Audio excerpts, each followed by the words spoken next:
Welcome to this week's edition of Special Prosecutor with Larry Klayman. I have my colleague and friend Judah Friedman with me today, a very astute political analyst, an intelligent person, someone who has a good sense of what the world is about. He's also the producer and host of The World According to Ben Stein, a mutual friend, I might add, and everybody knows who Ben is. Let's talk about what's been going on in Israel initially, Judah. One of the things that we see out there is a lot of violence, not just in Gaza, but also on American college campuses. And I want to use this as an opportunity just to do a little history lesson. You probably know that history as well, if not better than I do. But they don't know, these kids that have been brainwashed, that in 1948, for better or worse, Palestine was partitioned. It was a checkerboard.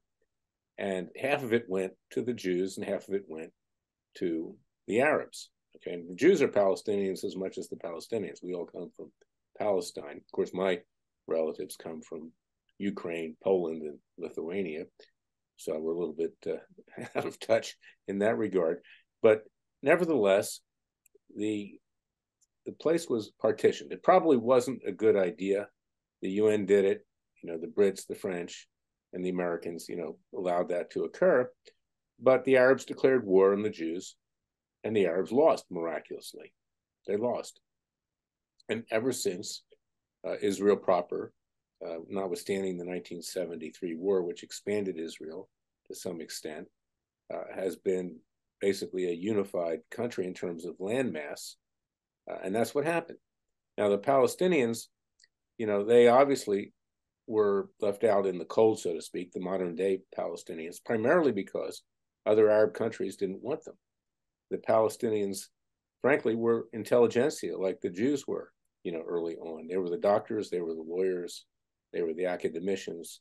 Now, over time, many Palestinians, both on the West Bank and elsewhere, now Gaza, were indoctrinated in this radical Muslim ideology. And it doesn't bear really any relationship to the way the Palestinian people were, decades ago. This is where we find ourselves in. But most of these stupid kids on campus, a large percentage, I'm looking at the demographic, it's mostly Muslim and it's mostly Black. I mean, there are some whites in there, probably some leftist Jews themselves that hate themselves, which, is pretty common, unfortunately. They were even locked up in the Capitol a couple of weeks ago, and they certainly deserved it. The January 6th protesters did not. But they've been educated in this, and they're not very smart, to be blunt. Okay, that's not to disparage any race or religion or whatever, but they're not smart. And they're looking for a reason. Probably they're very unhappy people. Times are not good economically and otherwise. And they're drugged out. The modern generation, my generation, was bad enough, but the current generation is drugged out beyond imagination. And this is what you get. And it's very dangerous. And if you've got a Jewish kid or grandkid, or even if yourself walk through, for instance, George Washington University, it's dangerous enough in Washington, D.C., with the crime that's there. You got to fear for your life. So I want to get your thoughts on that, Judah. You've lived both in Israel and you've lived here. You know the dynamic in Israel firsthand. I've been to Israel 4 times. I've been to Saudi Arabia once. I've been to Morocco once for a few hours. That's my experience in the Middle East. But in any event, give us your thoughts on what's been going on in these college campuses.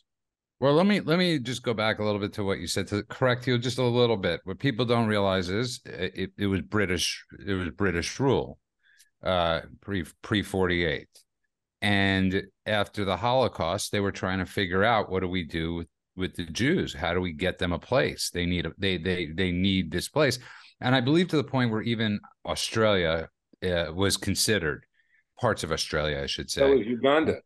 It might have been Uganda, but there were tons of different places. And when you say that they were offered both Palestine and Israel were offered a deal.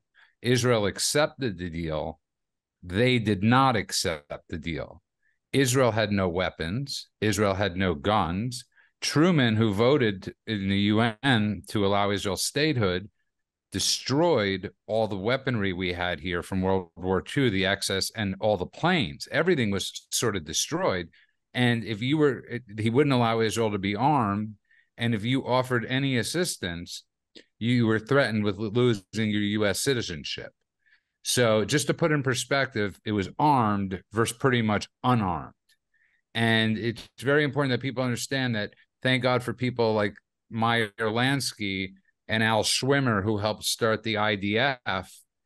And what he would do, Larry, and I don't mean to bore people, but I think it's a very amazing story, is he would go to the plane yards and he would give people, $5,000 and whatever it cost to buy a plane. They would then disassemble the plane and take it to Venezuela and then reassemble it and make its way back to Israel. They were flying in Nazi uniforms, former American, fighter pilots that fought in World War II, who were at risk of losing their citizenship. There were tons of people from across the world that were helping the IDF that weren't Jewish, and some Jews. So this is really how it started. When the Egyptian army started coming in, Israel had pretty much one plane, and that one plane did a nosedive and dropped the bomb on the Egyptian army. And it scared them off. And they thought, well, maybe Israel's got an army. They didn't have an army, Larry. They had one plane. And I think it's extremely important for people to understand that Israel is one of the few democracies that's ever given back land won in a war. Gaza is not their land. What they're fighting right now, Israel gave that back in the hopes of peace. They took that peace. They took the pipes and made missiles. When people keep on saying, I'm sorry for the starving kids and the humanitarian crisis, well, you have enough money for rockets. You don't have enough money for food. That's how they live. That's their ideology. Sorry. Well, it's true. And there's another story here, too. And I know I was on with Ben and you on your show a few weeks ago, and I pointed out that it was actually Charles de Gaulle who helped the Jews in Palestine as well. And he never gets enough credit for that. He smuggled military equipment out of France and got it to Israel. Of course, the French had their own self-serving motives. They did not want the Suez Canal to fall in the hands of the Arabs, because they controlled it, and so did the Brits at the time. And that's still the case, in fact, in terms of interest of France and the Great Britain with regard to Israel, though there are a lot of Jews in both places. And this is also interesting, is that although I'm not a fan of the Socialist Party in France, the Socialist Party in France has always been more pro-Israel than the conservatives over in France. And interestingly enough, France has had 4 Jewish presidents and prime ministers, and the United States has had none. Yet the French are always called anti-Semites. There's all kinds of interesting stories here that people don't understand. The bottom line is that these kids, if you want to call them that, they're basically cretins, for lack of a better word, that are out there protesting and burning flags and threatening people and attacking people. Frankly, they don't know SHIT, and that's the problem that we have today in our universities and in our school system and everything else. But these are the people that will be in charge of this country at some point. And it's a frightening thought, assuming the country lives long enough. Now let's flip to something else. Let's talk about the continued lies of our so-called government. This week, the American military was attacked on several occasions. A minimum of 21 of our brave servicemen were injured by Iranian proxies. Anyone who believes that Iran isn't behind this, and Biden has been running interference for Iran, Anthony Blinken, who's a leftist Jew, he's a disgrace to his own people. He's a joke, keeps protecting Iran. And they kept it quiet for a number of days that our servicemen were killed, many with brain injuries, serious brain injuries. If this isn't impeachable, and we're going to talk about the new Speaker of the House and what he should be doing at this point in time, I don't know what is. And to this day, as far as I'm concerned, Biden comes out with his big mouth. Okay, we got a big mouth on the American side. We got a big mouth on the Israeli side, Netanyahu, with all these great proclamations and everything else, but they don't put their money where their mouth is.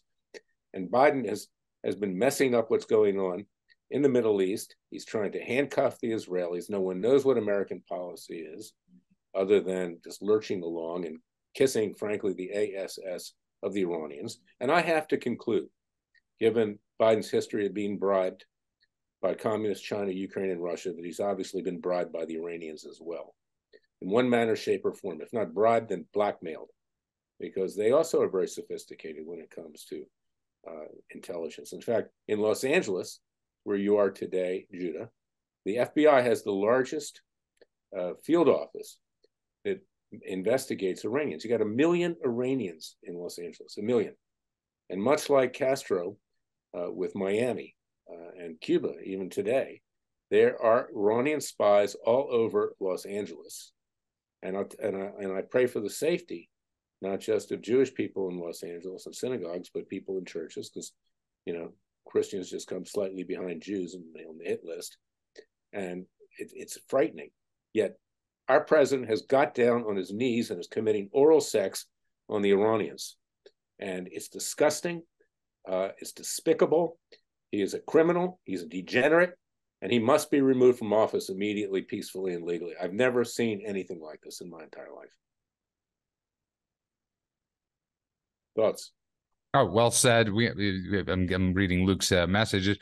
Stop saying Iranian proxies. I'm sick and tired of reading that word or hearing that word. It's Iran. If I work for you and you're paying me, Larry, it's on Larry Klayman. These are Iranians. These are the Iranian armies, not their proxies. We're going to be right back with our second segment. Stay tuned. We'll pick it up at the other side of the break. You're absolutely right. I agree with you. So I've been brainwashed now too, apparently. We'll be right back. I'm back with Judah Friedman. We're talking about Iran. We're talking about the conduct of our president, lying to the American people, hiding from the American people. It's not just Anthony Blinken. It's the idiot that's the press secretary. It looks like a Disney character that comes on every day, Jean-Pierre, whatever her name is. And the whole lot of them. Just totally dishonest hacks and RGIs. And if I had a kid over there that was injured by this, you know, I don't know what I would do, Judah. I don't want to say it, you know, on radio, but, you know, go ahead, finish what your thought, because I cut you off. I just, getting back to what I was saying, and I didn't mean to, it's just I keep on reading this word proxy, and it's such a BS word. If you're being supported by somebody and they're fighting for you, they're your militia, they're your army. Say Iran. There's no need to put in the word proxy. It's us. When we use the word proxy, it's the media doing Biden's bidding, and because he doesn't want, he still thinks he could get a deal with Iran on the nuclear deal. I mean, it's out of his mind, obviously, in many ways, and obviously we know Obama and his cronies are behind so much of this, but it's Iran. Iran is the ones that's paying for all of this. So let's not kid ourselves. And people don't want to face this, Larry. They don't want to, even Americans. I'm on Truth, and I read these crazy conspiracy theories that people are just spewing and throwing out that would, I mean, I don't even think Alex Jones would go down some of these rabbit holes. And the idea, Iran's been a bad actor for over 50 years, Larry, since the Shah was taken, since Jimmy Carter forced the Shah out. We have to face the fact we're dealing with a bunch of a barbaric nation, and people here just are dismissing it. And it's frightening. Well, two things. You know, who needs a nuclear treaty? We've got a great opportunity now. Okay, let's provoke something with Iran, and let's blow the shit out of them. 100%. Finish it now. Finish it now. Not the Iranian people, but the military, the Iranian Revolutionary Guard, and the whole lot of them. If you have to use tactical nuclear weapons to do it now. Get rid of them now. It's a cancer, not just in the Middle East, but it's a cancer on the world. And our second best ally, Saudi Arabia, by the way, just shot down missiles coming from Yemen that were headed towards Israel. Tells you something, doesn't it? Is that the Saudis are better allies than 99% of the rest that are out there right now, because they have an interest. They know who Iran is. Iran is Shiite. Shiites want to kill Sunnis. They want the royal family dead. They want, they want that oil in Saudi Arabia, and that is their real target, is Saudi Arabia. That's much more valuable to them than Israel even. But with their hatred of Jews, of course, they can't resist. So, this is something that needs to be kept in mind. I say take care of it all now, because it's only going to get worse. And interestingly enough, you said the Shah. Okay, the Shah's biggest problem, the Shah was facing a threat from the Soviet Union. He was facing a threat internally from the Mujahideen and other radical Muslims. And he opened up the universities. He allowed for pluralism in terms of religion. Jewish people in Iran in those days were treated as equal, and so were others, Zoroastrians. And women. And women. And he allowed the universities to teach whatever they want. And of course, what did he wind up with? Okay, so this is a lesson for us in not taking control of what's going on in our universities today. I think it's extremely well said, Larry. And the problem is this isn't being taught in the universities.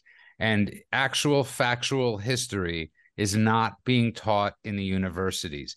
I would venture to say if you went to 98% of university students, they would have no idea of what we were talking about. And they would look at us like we're aliens. Like they would look at us like we're propagandists and we're lying and we're telling a distorted reality. No, these are facts.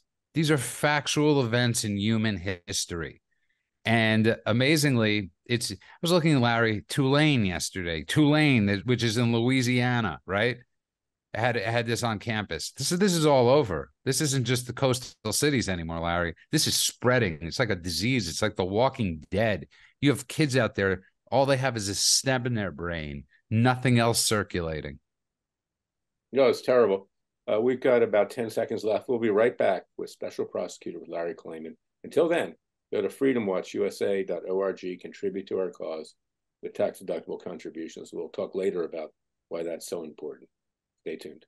We're back with Judah Friedman. Let's shift a little bit right now. We have the so-called new Speaker of the House, Mike Johnson. Okay. Actually, ironically, he looks like a little Ivy League dweeb, with his glasses, and he looks like a little mouse. Okay. Let's hope that he has some fortitude. Apparently, he's a lawyer. Not that that means much, believe me. And he's got to be better than McCarthy, because anybody with an IQ over 70 is going to be better than McCarthy. And he has taken the position that there should be at least an impeachment inquiry that should go forward at this point in time. Jim Jordan has been discredited and disgraced. He's back in his box at his Judiciary Committee. Why he's head of the Judiciary Committee, he isn't a lawyer, and I think it is important to be a lawyer if you're head of the Judiciary Committee. This clown, who spends most of his time rolling up his sleeves and going on Sean Hannity, but otherwise not doing much of anything, is back investigating. James Comer's investigating the Biden family. We find out this week that there were 70 FBI agents that had the goods on the Bidens over their criminality, and that was quashed by the higher-ups at the FBI. And Biden is left in power. Now, Judah, that we have convicted Biden. I have a letter on my desk right now going to Mike Johnson, telling him, given the fact that Biden's been sentenced to 20 years, and so has Hunter, and so has his brother James, to send the Capitol Police over to the White House and arrest Joe Biden. Under District of Columbia law, if you know of someone who's committing a felony, and now we not only know that someone's committing a felony, that he's been convicted, is that you have the right to arrest that person and turn them over to law enforcement. Now, it just so happens that the new Speaker of the House, Mike Johnson, controls the Capitol Police. So send them over to the White House. Get rid of this guy now, arrest him, and throw him in prison where he belongs. Your thoughts? Now, first of all, I think it's great. I've heard him speak, not speak, but do the questioning a lot. If you look back at YouTube videos on the Hill of him questioning, and I was always actually very impressed by him. It begs the question, Larry, why wasn't he thought of in the first place? That the guy that won unanimously, who's extremely eloquent, great speaker, appearances of your appearance of him aside, I don't think I'm not going to denigrate somebody on that. No, I know, but he looks like a little mouse. I hope I hope he is, what you say he is. I really hope No, that. no. Listen, you and I are of the same opinion that a lot of the people on Truth and a lot of people that I'm sure follow you are not. And we are, and I've changed my views on this. I am in favor of helping the Ukraine. I am, because I see the bigger picture in the world.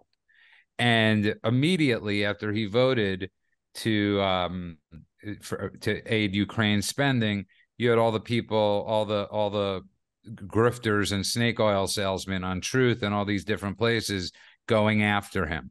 If what Hamas did to Israel and what's going on in the world right now with Russia and China and all these different bad actors, we need to help Ukraine. We cannot have Russia invading what's next. Okay, there's no stopping these people once they start. It's like taming a rabid dog. Okay, they keep on biting, and they won't bite until somebody stops them. And so, yeah, I applaud him for passing aid and doing what he needs to do. And I'm tired of these Republican or I don't even consider them Republican or conservative or even Trumpians. I'm tired of these Matt Gaetz type style people who don't have a thought after their first thing that comes to their head, because I don't even want to call it a thought, Larry. Well, I think, I'm not a big fan of Matt Gaetz either. I mean, he kind of looks like Eddie Munster to begin with, from the Munsters. But I mean, he could wash his hair every now and then. That would be helpful. But I think he did the right thing. Okay, I do. And I think McCarthy had to go. He was a two-faced liar, and he would back them up against the wall every single time with these budget appropriations at the last minute, and then he would cave in. McCarthy was a moron. Okay. Well, that's not what I was referencing, by the way. Okay. I wasn't referencing him being gone. I'm referencing the people that are ideologically opposed to helping Ukraine. No, I agree with you on that. And it's not going to be long before we see China move on Taiwan, or North Korea move on South Korea, or God knows who else. And right now, the United States is on the run. Right now, as an ally, we have been discredited. We haven't even gotten any goodwill out of backing Israel, because despite Biden's statements, which he reads because he's not lucid enough to actually think of them himself, he's then for the next 3 weeks screwed everything up and handcuffed the Israelis from doing what they need to be done, telling them that they need to start thinking about a ceasefire as usual, no different than Obama. And, this is what we're dealing with here. So it's, our adversaries see that, and they see that we're weak, and they see that, 21 GIs are attacked. Several have brain injuries. And what does he do? He bombs a garbage dump, essentially, in Iraq, where nobody is even there. Doesn't kill anybody, doesn't do anything. Just 2 planes come in, they drop a few bombs, and that's it, and they leave. That's our retaliation. Is that it? That's unbelievable. Our retaliation should have been to blow the SHIT out of Iran. That should have been the retaliation right now. And if you don't do it now, you're going to have to do it later. And you're going to have to do it when for sure they have atomic weapons. And if they have 1 or 2 right now, okay, we can handle that. But get rid of them now before it's too late. These are the most evil people, short of Adolf Hitler, in modern history. And our president sends 2 planes after our GIs get attacked, and then lies about it with his Secretary of State. It looks like he's going to collapse, out of fright every time you see him in any situation. The guy's a complete joke. So, I mean, even Hillary Clinton would be better at this point, frankly. Can I add something, though, to your listeners and to the people listening? Larry and I are 2 of the biggest skeptics, okay, in many areas. And both of us are not what you would call warmongers, and we realize the mistakes that our U.S. foreign policy has caused. We realize we've been lied to, and I don't think anybody has better proof of that than Larry Klayman after suing, taking his case all the way to the Supreme Court and winning over government eavesdropping. So this isn't 2 people here that are pro-war saying part of the military industrial complex that are with bravado that are saying this. We are people that hate having to say this, but we realize the importance of what this is. Just because you make a mistake, many mistakes, it doesn't mean you can't assess a situation as it is right now and say this is danger. This is more than dangerous. This is the eve of destruction. And if we are not careful, that is what we are facing, the eve of this of destruction. You're right. I mean, look, the John McEnroe School of Tennis. You get somebody down, 5-0 you finish them off. We can't let them come back. We can't let them become a super nuclear power. Iran needs to be eliminated now. Now. And you're right. I mean, I used the word surrogate before. I wasn't thinking. I have an earache. Proxy, whatever the case may be. Yeah. And so we're not looking to do this because we want to do it, but it has to be done. And it must be done now. And the only way that it's going to be done is to get rid of Biden peacefully and legally. You're 100% correct. I agree with you 100%. There's not one doubt I have in my mind that he's compromised, that his whole family is compromised. I agree with you 100%. He's got to go. The problem is who's underneath him. And the problem is the State Department, Larry. I mean, that's always been our biggest problem. Oh, well, it's always been highly anti-Semitic. Yeah. I mean, they would have liked Israel to cease to exist as well, frankly. Yeah. By the way, let's shift a little bit here. There's a candidate that just declared yesterday that's going to run against Biden. His last name is Phillips. I forget his first name. He's from Minnesota. Interesting enough, I had a little background on him. He actually was born to a Jewish mother and a Jewish father. He's a fairly young guy. He's only 54 years old. He actually looks a little bit like Mike Johnson in a way, has a nice appearance to him. And he's going to be challenging Biden. Watch what happens. I think they'd elect a dog catcher at this point if they had to. Meanwhile, the Democrats, you got Gavin Newsom, who went over to Israel, I think last week. Now he's in China, sucking up to the Chinese. So Biden's going to be gone as a candidate in all likelihood. But before that happens, it's going to take a while. And we cannot afford to have him in there even for another year. I mean, we cannot afford another month, Larry, another month. And think about it. Remember the knock on Trump? People used to say, with his words are going to cause war, right? Or putting the embassy in Jerusalem is going to cause war. Nothing ever happened, Larry. There were no wars. They were scared to death of him. We have Biden that gets on a plane. They ask him a question an hour later about with Israel. An hour later, he gets off the question. He says he misheard the question. That word, what he said, could have escalated the violence there within that 1 hour period of him getting off the plane. Did you ever say I'm going to attach it to this radio show when I send it out today? Because it goes up on Radio America's website, their podcast, and we send it out too. But you ever see that little skit by Rich Little of Biden, where he comes out and he does the Miami Beach shuffle, and he says, "People say I don't have a very good short-term memory, and I have a good short-term memory too." Right? Well, I'm going to put it up there. This is what you're dealing with. If this guy ordered an attack, he wouldn't even remember it the next day. I mean, it's unbelievable. So, you have to laugh or you cry, but you think about all the people in this country who are at risk. We're headed into World War III. We're right on the cusp of World War III. I want people to understand that, though. This isn't, I keep on emphasizing, this isn't coming from people that want this to happen.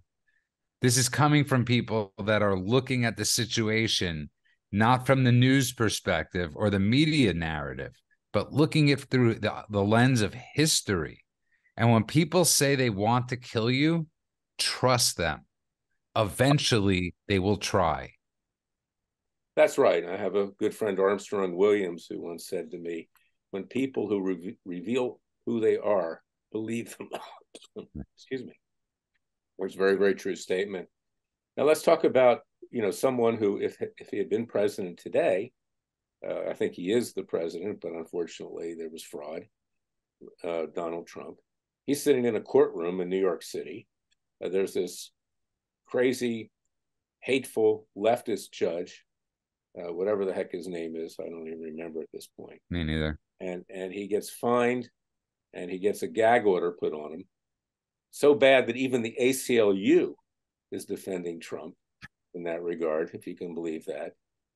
And he's totally tied down. You can see Trump is on the run. He's frightened to death. He's been sitting there now for several weeks because he doesn't want to see his financial empire dismantled at this point in time. Now, this is just the beginning, because in March, we're going to have that January 6th trial in Washington, D.C., the absolute most vile, disgusting place in this country, Washington, D.C. I cannot stand to go there anymore. I have to sometimes. By a leftist judge who hates white males in particular, and a hanging DC jury. So the motto to the story is American people need to do it for themselves right now, because the prospect of Donald Trump being president again right now is less than certain. He may get the nomination, but you can see it's taking its toll, and it's very serious. Mr. Producer, how much time do we have left? 10 seconds. Okay, we'll be right back with the verdict section of Special Prosecutor with Larry Klayman. Stay tuned. We're back with the verdict. Fellow patriots, people of faith, those who believe in the vision and creation of our founding fathers. I just really gave the message, which I give every single time, is that we have to do it for ourselves. We have to rise up. We cannot sit on the couch and be entertained anymore by Fox News or whatever. We cannot think that the Republicans will do it for us. We had a hard enough time electing a speaker. Of course, we're hopeful this guy, has some cojones, but frankly, in the end, even if he does, he'll be tattooed and lassoed by his fellow rhino Republicans. We need to do it ourselves. And I want you to go to freedomwatchusa.org, because we've got a number of cases. We've obviously, indicted and convicted Joe Biden and sentenced him to 20 years, along with his son and brother. We have convicted Anthony Fauci. He got life imprisonment, by the way, without parole for what he did, effectively killing over 10 million people worldwide and counting. Robert Mueller, he's been indicted. He was indicted a couple of years ago. We haven't gotten around to him yet, but we will. Even if he's old, he needs to be held accountable for what he did. And of course, these federal judges, in particular in Washington, D.C., who were violating their oath of office, forcing confessions out of peaceful January 6 protesters, doing the bidding of those who greased the skids to get them their jobs on the federal bench. They, frankly, are the biggest threat to this country, because without a legal system that has any degree of integrity, as I write about in my book, It Takes a Counter-Revolution, Wake Up America, we're defenseless. The only thing left is to go to the streets, and we don't want to see that. But these federal judges, there are some exceptions, very few I might add, are by and large political hacks top to bottom. They do whatever their benefactor that got them on the bench, put them on the bench to do. You can gauge with almost exact certainty how they rule in a case that has a political aspect to it, or an aspect that is societal, how they're going to rule, because they will rule based upon who put them on the bench. And this is the problem, Judah, because, now we've got these radicals in the streets, basically, that want to string up any Jew that they can find, or any Christian for that matter, because most of them are atheists as well. Eventually the gays. And they'll string up the good Palestinians too. If a Palestinian comes out in favor of a Jew, he's more of a target than, frankly, the Jew is at this point. So we're going to have to fight back. And I think it's going to get really nasty, because I, for one, am not going to take it. I will not take it. And if I have to go to some judge to get a ruling, forget it. So what's the alternative? And I don't want to see it get to that, believe me. I believe in peaceful and legal means, but I think it's going to get to that. Your thoughts? I listen, I love your book, and I know you have to say certain things because you have to say certain things. I, Judah Friedman, do not have to say certain things. So I have no problem with saying eventually one of these rallies is going to get out of hand, and you are going to have people that might be disciples of Mayor Kahana. You might have the Rittenhouse clan of people that decide to say enough.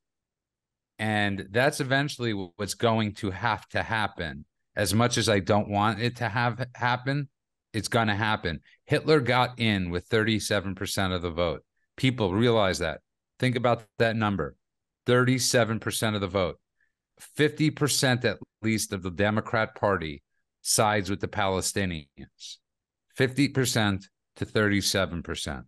Think about those numbers. If we don't act in some way, that's that path we're headed. Well, you're right. And so we need to find good people and go to freedomwatchusa.org. I actually created a subset of Freedom Watch. I said Judicial Watch Freudian because we do today what Judicial Watch used to do when I ran it. We actually bring hard-hitting cases. We just don't get documents for the most part. But we need to take the action ourselves. And so we have a coalition of the Jewish right, which was intended to unite Christians and Jews and others. And, good Palestinians can join us too, because they're at risk here. If you actually stand up for what you believe in, your head will be chopped off even faster than a Jew's. So this is what we're dealing with right now. And so I'm going to really ramp this up. I look for your help, Judah, in doing that, and others. Always. Take a look at what we have up there on our website at freedomwatchusa.org.